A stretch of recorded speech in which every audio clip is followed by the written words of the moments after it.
Hello, everyone. Welcome to my presentation. My name is Joao Rivera, and I will talk about an interval compiler for sound floating point computations. I did this work together with my supervisor, Markus Püschel from ETH Zurich, and with Franz Franchetti from CMU University. Okay, let's jump into it. Well, here's a function with some floating point computations. It has multiplications, additions, subtractions, and so on. And it is using double precision floating points. Now, if you use the inputs that are shown below for x and y, and you run the program, then you will get the result at the bottom, and namely 2.04 times 10 to the power 32. Now this is, the result is big, but seems very normal. But now the question is how accurate the result is in reality. So actually this question is not that easy to answer because as we know floating point, it has finite precision, so we'll get some errors. So another way to phrase this question is how can we make it sound? How can we get warranties on the accuracy of the final result? Well, one option is to rewrite the code using interval arithmetic, for example, or another type of arithmetic that is sound. And now your code looks like this. And now you can be certain that the accuracy of this code is 33 bits. Okay, this is nice, but if you remember, double precision has 53 bits of mantissa. So in reality, you're losing 20 bits of precision. Okay, so let's imagine that you don't like this, you need more precision for whatever reason, and you implement the code again, but now using a higher precision. So this is, let's suppose that is implemented in software, the higher precision, so you have more operations, but you have an accuracy now of 85 bits, which is very nice. However, you have more code, and it will run slower because of the extra computations. So what you decide to do is to vectorize the code in order to save some runtime. Well, as you can see, this is a long process, and doing it manually will take some time, and it requires some effort as well. So what we propose here is to do it automatically with a tool called Agent. So the goal of this tool is sound, accurate, and fast computations automatically.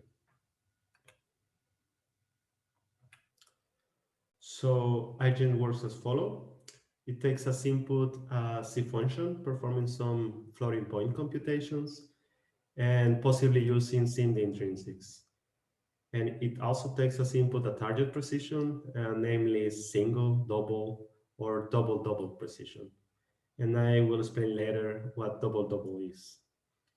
And as output, you get a C function performing operations using interval arithmetic to guarantee soundness. So maybe it's a good time to introduce what soundness is. And in this context, we say that the output function is sound if the resulting intervals are guaranteed to contain the result of the original program. So as an example of some transformations that Agent can perform is it can take C code as input and output intervals using double precision, for instance, or also can take vectorized C code and output vectorized interval using maybe a high precision, say double-double. And this is how Agent works internally. It uses Clang to build the AST, it traverses it, and for every node, it performs a given transformation. It also uses Poly to detect reductions, and I will explain why this is important later. But before we go into details about the compiler, I would like to introduce interval arithmetic first. So the idea is very simple. If you have a value A that is over the reals, then you want to represent that value soundly over floating point numbers. And you do that by choosing as endpoints the double precision floating points numbers that are closer and that enclose A as well. You can do the same for another value B, And if you can do arithmetic operations on intervals, and you get at the end maybe an interval C that is just a bit bigger than the original intervals. So if you want to do interval addition, it will take 2 flops, and interval multiplication is a bit more complex, and it would take 14 flops. The arrows in these equations just mean the rounding mode that you have to use in the hardware when computing these operations. And normally changing rounding modes in hardware is expensive, but there are tricks that you can do in order to just keep one rounding mode and implement interval arithmetic sounding. Well, here you see an example of the kind of transformations that we support. For instance, when you detect in the code a double C, there is a declaration of a variable. Then this is detected as a declaration node. And the type, when it is a floating point type, it is transformed into an interval type. For double precision, we transform to F64I, which is just an SSE register that stores the interval. And we also support vector types and its respective interval vector type. Then we can also detect expression nodes and transform them accordingly, for instance, multiplication. And we provide interval operations for every operation. For instance, this is how it looks like for multiplication. And as you can see, we take advantage of SSE intrinsics to perform more efficiently. Also, we support sound constants. For instance, 0.1 is in reality not representable using floating point numbers. So we transform it into an interval that encloses that constant. And last but not least, we show statement nodes. This could be, for instance, if statements, for statements, and so on.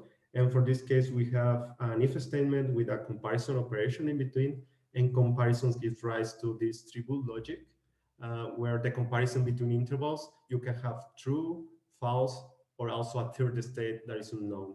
And this third state happens when the intervals overlap with each other. So at the beginning, I said that we support seeing the intrinsics in the input function, but the problem is that there are over 6,000 intrinsics and roughly 40% use floating point.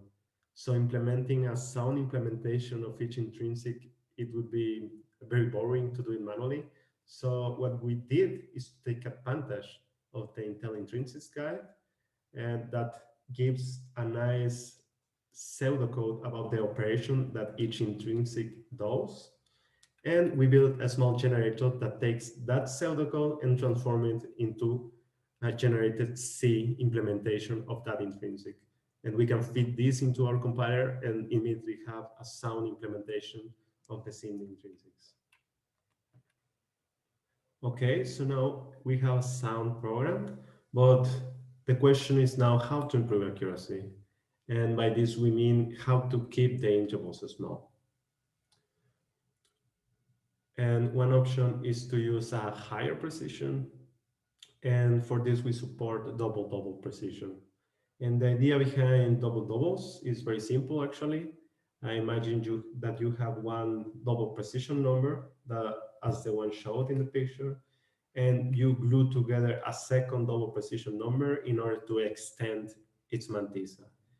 And you can get twice the precision that you had before. So more formally, a double precision number X is just the unevaluated sum of two double precision numbers, such as one of them is the nearest floating point double close to X. So for instance, as an example, the double closer to pi is the following, that I will not say, but as you can see, XH is the closer number, the closer double precision number to pi. And then XL is just like the error to get to pi. Obviously, pi is not represented a double precision number, but this is the double number that is closer to pi. And here you can see the cost of implementing double in software. So just one normal addition using double precision takes 20 flops. a multiplication 12 flops, an interval addition in double-double precision 40 flops, and interval multiplication 114 flops. So as you can see, double-double is not cheap, but still it improves the accuracy quite a lot. As an example, this is how an interval addition using double precision looks like. And as you can see, we use ABX register and sim intrinsics to optimize the code. So it's very nice because actually an interval double-double has 4 doubles, so it fits exactly into an ABX register. So another option to improve accuracy is to perform algorithmic modifications or code transformations. And here we give the example for reductions, or more specifically, summations. So as you can see in the code, it's a simple summation. It's adding together all the elements in array X, and it's storing the result in variable sum. Now, this is just a naive algorithm, and the final accuracy that you will get at the end for 10K elements is around 40 bits.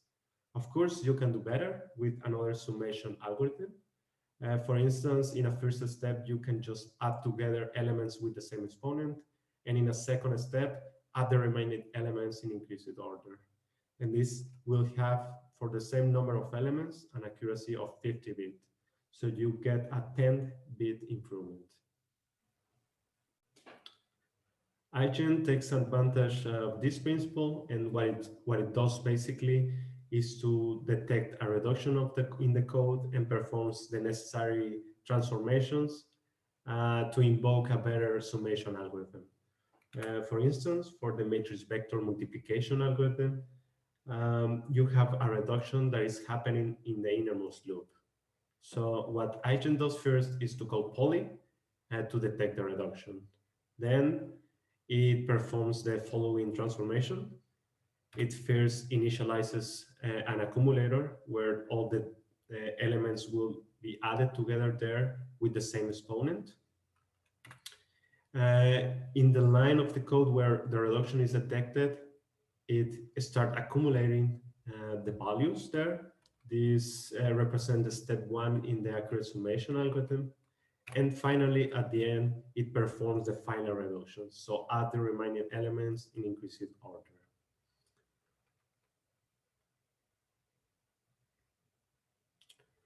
And this is how iGen can improve, at least for this example, the accuracy by 10 bits when using an array of 10K elements. Okay, we now go to the evaluation part. We use a set of benchmarks to evaluate iGen, namely the fast Fourier transform, matrix-matrix multiplication, Cholesky factorization, and neural networks. For each of these benchmarks, we have a vectorized implementation of those and a non-vectorized implementation that we call the scalar version. And we have the following iGen configurations. So we feed into iGen the scalar code, and we generate interval scalar code. We also have iGen SV, which takes a scalar code as input and generates interval vector code. And finally, iGen VV, which takes vectorized code as input and generates interval vector code. We compared against the related work. We have 2 options here to warranty soundness. We have a static analysis, which basically performs round of error analysis in the code, but this is very limited and normally for very simple computations. So it doesn't work for our benchmark. So that's why we compare iGens against using libraries for interval arithmetic. And for each benchmark, we implementing them using the libraries manually. Finally, we use an Intel Xeon to run the benchmark.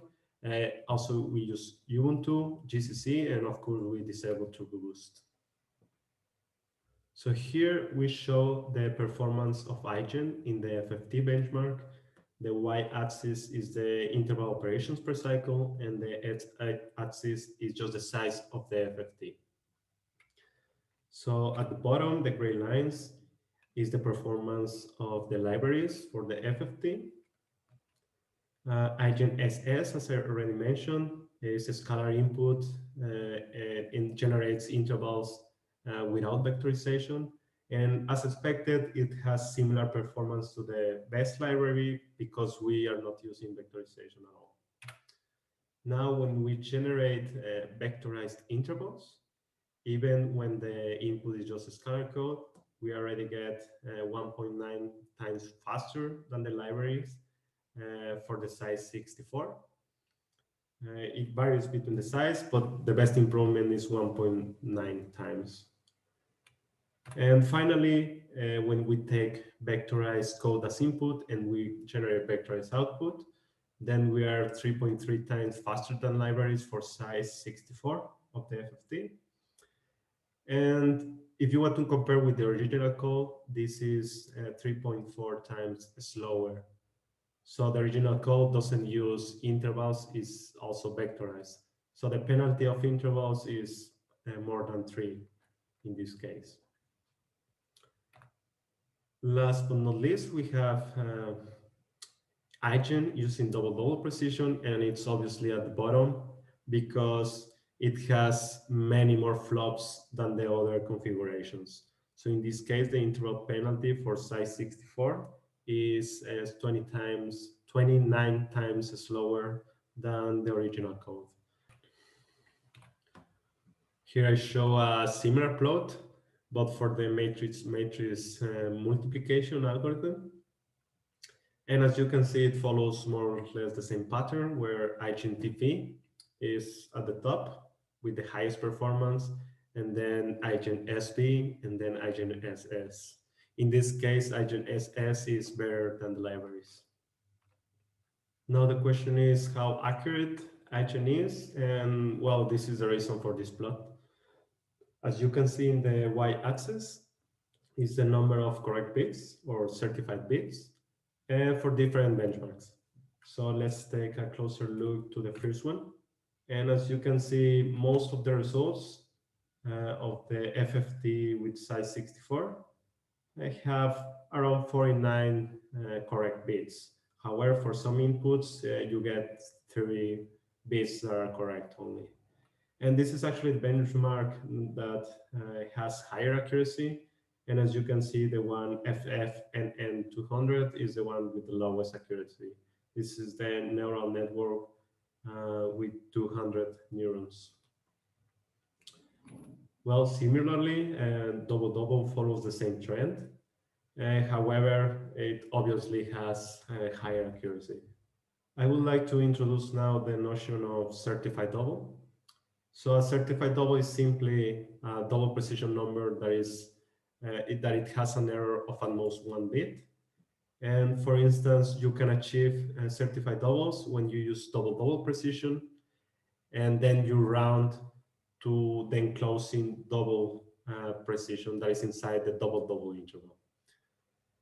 So I drew the purple line here because it is warranted that if you have a double interval above this line, then you can round to a double precision number that is certified. So as you can see for all the benchmark, they are all above this line. So we achieve certified double precision using double. And this plot shows the improvement on accuracy on the matrix vector multiplication when applying code transformation to improve the accuracy of reductions or summations. So the y-axis is just a different kind of inputs for the matrix vector multiplication, and each arrow represents an improvement on accuracy. So the bigger the arrow is the bigger the improvement. So in this case, we have improvements between 3 and 13 bits for different kind of inputs. And actually the penalty to have a more expensive but also more accurate summation method is of around 6 times. This is a little summary of the presentation. We introduced IGEN, a compiler for sound floating point computations that takes as input a C function, possibly using SIM intrinsics, and it computes as output the same function, but soundly, using interval arithmetic. As it has, or it performs some accuracy optimization as well. For instance, it supports double-double intervals using AVX, and it supports transformations for reductions that improve accuracy. In the evaluation part, we showed that it achieves better performance than libraries, and also the accuracy using double-double precision is enough to certify double precision numbers. Thanks for listening. This concludes my presentation.